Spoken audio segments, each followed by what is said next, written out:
এখন হলো মাছ ফ্রাই করব। আমরা 4 জন, রাতের জন্য 4টা ফ্রাই করে ফেলছি কই মাছ। তেলের ভিতরে পেঁয়াজটা দিয়ে দিলাম, বেরেস্তা করবো। এভাবে করে একটু বাচ্চাটা পছন্দ করে। এখন দিব মরিচ, ধনিয়া, হলুদ,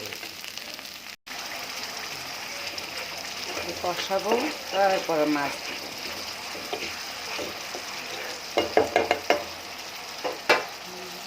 এটা সিদ্ধ হয়ে একদম মাখা মাখা করে ফেলবো। মাছটা একটু সিদ্ধ হোক, শুধু আমরা রাত্রে খাবো।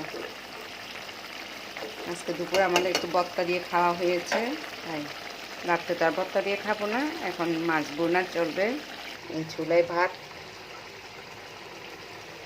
এই চুলাই তরকারি, মাছ মাছ। এই যে আমার মাছ বোনা হয়ে গেছে।